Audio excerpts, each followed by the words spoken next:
So what has been happening with you since we last met? For me, I've turned 1 year older. Can you tell my age? I usually joke that I'm still 28. That was the last birthday I really celebrated for myself. After that, the focus naturally has shifted to my children's birthdays. Both of them are born early in the year, so January has become very much their season. But officially, I'm now 47. Honestly, I love getting older. For me, aging feels like a blessing, a deep gratitude for life. And with every year, I notice how I'm getting better and better at focusing on what actually creates value.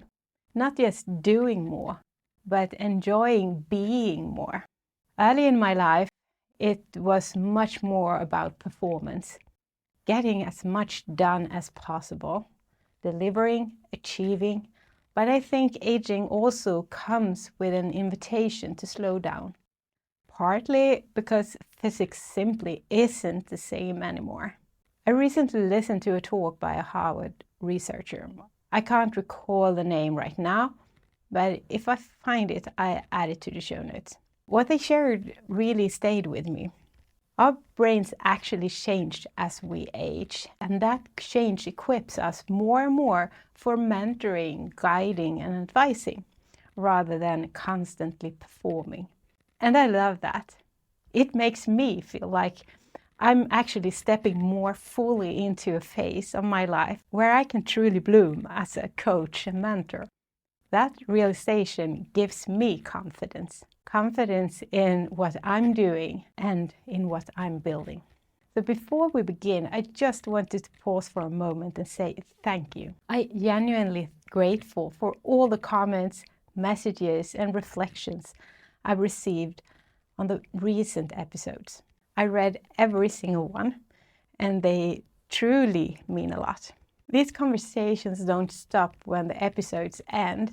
They continue with you, in your reflections, in your messages, and your stories. So if this podcast resonates with you, I'd love for you to stay connected. Follow the podcast so you don't miss future episodes. And if you feel like it, leave a comment or a short review. It helps others to find their way. All right, let's begin.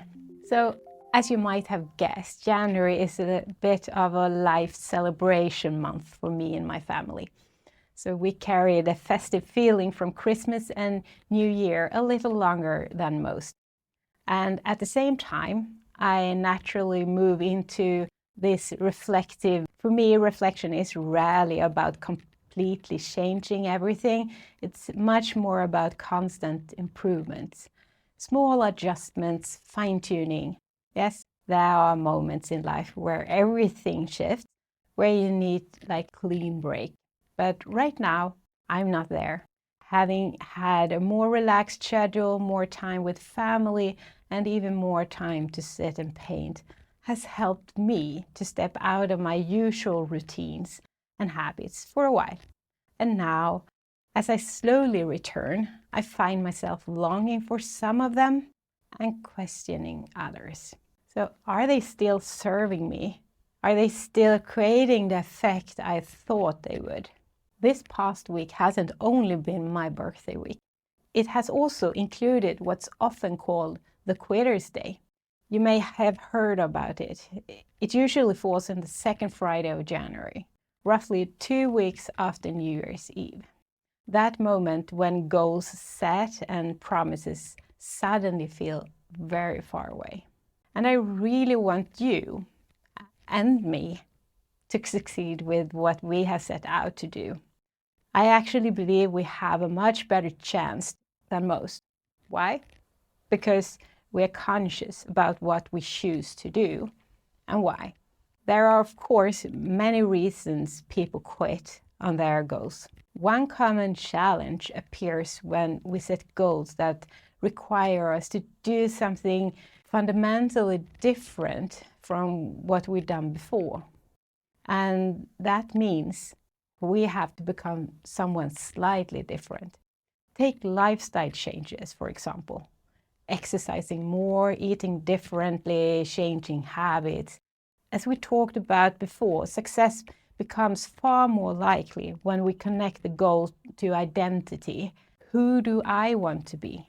So starting from that angle makes long-term change much easier to sustain. And that brings me to today's topic, habits. I'm Hanna Zaxmy, your leadership coach, and this podcast is your confidence boost in color. Let's go. Habits are especially powerful when we're working with lifestyle-based goals. Health, well-being, energy, sustainability. Last episode, we talked about values. Values are like signals. They express who you want to be from the inside and out. Habits are how those values show up in real life, day by day, year by year. So now, depending on how much you love repetition, your reaction to this might be either boring or yes, finally, this is good stuff. That's a popular claim that we make between 30,000 and 40,000 decisions every single day. I've even heard numbers as high as 60,000. Well, let's simply say that's a lot. I get tired just thinking about it. How about you? The good news is that most of those decisions don't require active thinking. They're automated, built into habits. We're on autopilot, and that's fantastic, as long as the habit produces the outcome we actually want. When it doesn't, that's your cue to review and adjust. So one of my core values is sustainability. What I'm saying about myself is this. I want to live a life that supports long-term strength and health. Pushing hard in the short term is not my driver. Presence matters more than pace. So for me, sustainability means balance. Take food, for example. I don't restrict myself unnecessarily. I avoid what I'm allergic to, of course, but I don't eliminate sweetness or enjoyment in that sense. Instead, I build habits that support balance. Regular meals, hydration, routines that make healthy choices the default. The same goes for exercises. I've had support in building routines that my body can sustain over time. Routines that reduces the risk of injury rather than pushing me into a break. And yes, I've told you before, I'm a sucker for ticking things off. Using habit tracker during my reflection time helps me to reinforce what I want more of. Movement, fresh air, exercise, small daily wins. Some habits are practical. Others are mental or emotional, but they all come back to the same question. Who do you want to be on your way towards your vision? What do you want to bring into the world through you? So let me pause here and invite you to reflect. What area of your life do you want to adjust right now? Is there something you should stop doing? Is there a habit you already have that's slightly off? Not wrong, just misaligned. What small adjustment could you test next time? I want to share a short client story. Let's call her Maria. Maria recently changed jobs. She is driven, experienced, and defines herself as someone who delivers high-quality solutions, not just quick fixes, but long-term value.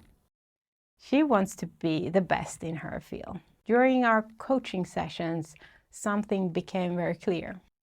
She had unconsciously decided that she needed to be fully established, the best, within 6 months. And because she had also had a habit of saying yes to every meeting invitation, she spent a lot of time in discussions that didn't lead anywhere. Her stress level increased.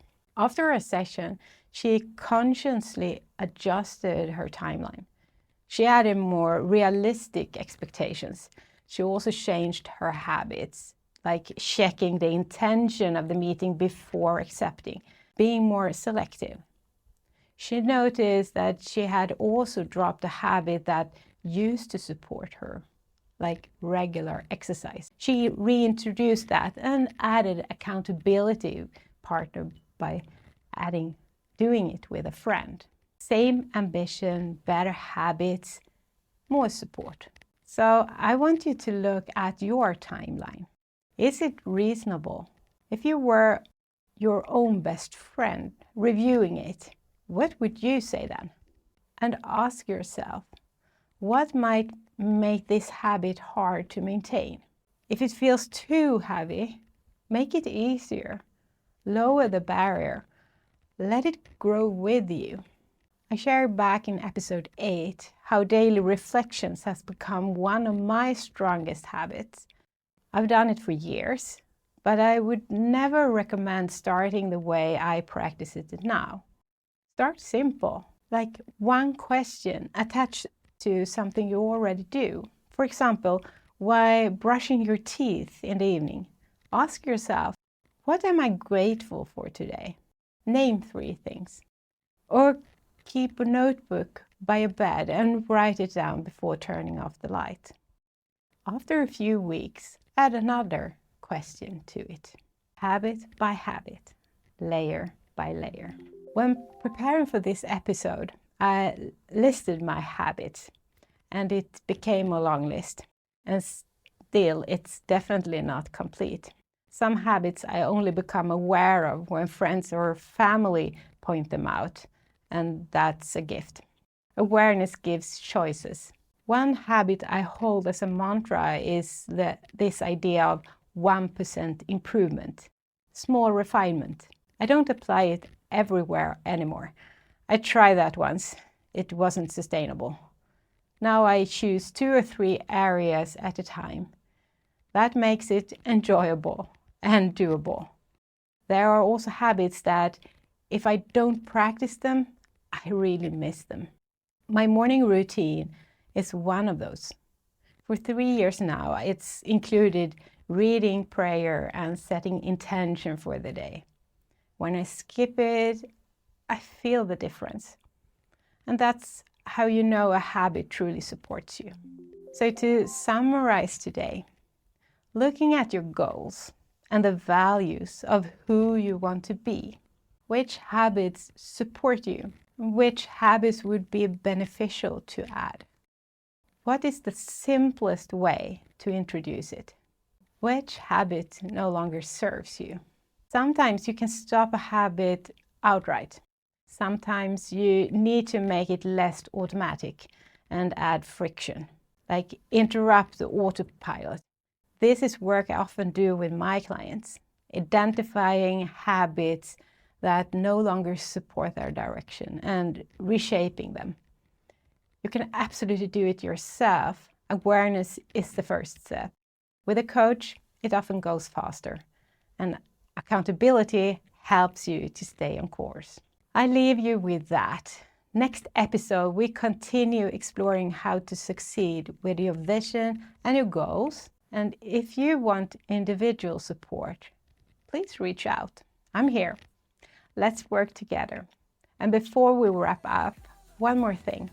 If you're curious to get inspired by my own daily reflection routine and explore how you might create your version of it, I want to invite you to check out the Confidence Charger. It's a free daily journaling tool designed to support reflection, clarity, and sustainable habits without making it complicated or heavy. You find more information in the description of this episode.